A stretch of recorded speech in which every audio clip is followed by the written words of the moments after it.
Would the president want to run again in 2024? Well, they sure as heck think he wants to run. That's why they're doing this to him. And it's maybe the only way they can beat him. Because next time he'll be forewarned and forearmed about just exactly what they're trying to get away with. With Trump leaving, Democrats are going to need a new enemy to hate, because hate is what holds their party together.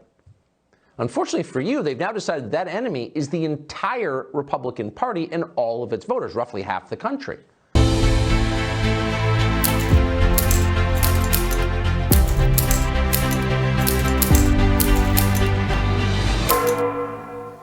So let's talk about the future, because the president, according to more than one recent poll this week, is still the person that most Republicans would like to see on the ballot in 2024. Will he run again? Well, that's exactly what the impeachment's about. Mm-hmm. Impeachment is not about, they didn't even charge, the crime of incitement to riot is so far beyond what he did, with enormous protections for free speech, that it's almost idiotic to talk about it. I mean, every law professor that's in the middle of the road will tell you it was a perfectly legal speech, mm-hmm. as were all the rest. Incitement to riot virtually means, taking him into the riot. Come with me. Not language, not even angry language. So this was a setup. As investigators trying to piece together exactly what happened last week, a left-wing social justice activist allegedly posing as a journalist was just arrested by the FBI in Utah. The FBI affidavit says he's on video egging on protesters at the Capitol. He said things like, "We're about to burn this down and we ain't waiting until the next election."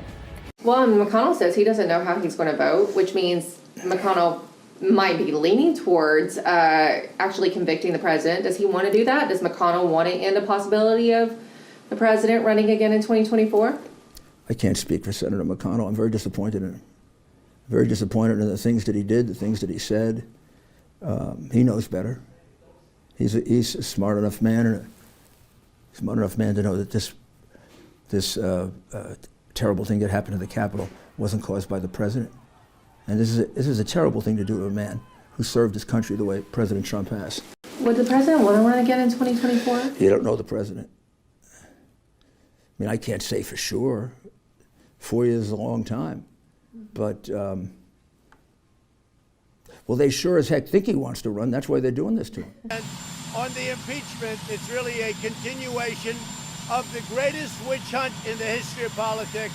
It's ridiculous. It's absolutely ridiculous. This impeachment is causing tremendous anger, and you're doing it, and it's really a terrible thing that they're doing.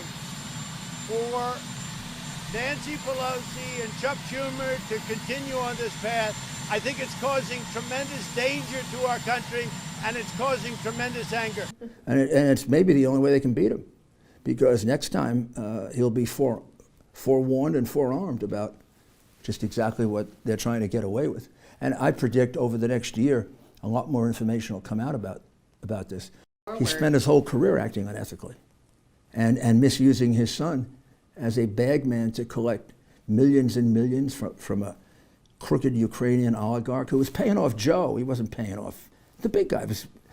Who's going to pay Hunter Biden? I feel sorry for Hunter Biden.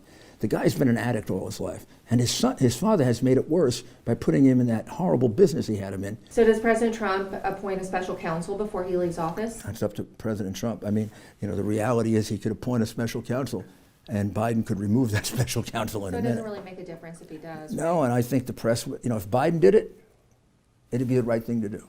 Yeah. Because the press is so biased. The Democrats are now on a Republican witch hunt. Their goal is to completely silence and censor their opposition. Take a look at what Tucker Carlson reported on last night. With Trump leaving, Democrats are going to need a new enemy to hate, because hate is what holds their party together. Unfortunately for you, they've now decided that enemy is the entire Republican Party and all of its voters, roughly half the country.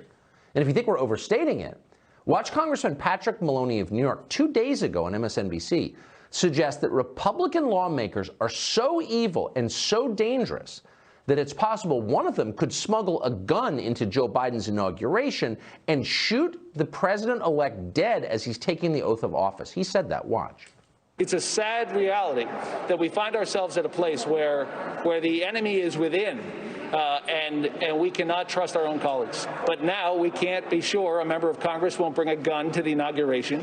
We can't be sure that a member of this body wouldn't be bringing people around the night before who the next day may have been participating in the murder of a Capitol police officer. The speed at which they are inflicting harm against conservatives is frightening. In just hours, they impeach our president.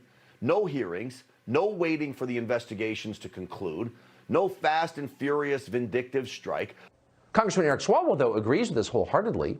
Swalwell, you remember, is so committed to unity that he once suggested using nuclear weapons against American gun owners who refused to allow him to confiscate their firearms. Swalwell appeared on MSNBC to accuse Republicans of plotting effectively a civil war. I hope we understand, if there was an inside job, whether it was members or staff or anyone working at the Capitol who helped these attackers better navigate the Capitol, that is going to be investigated.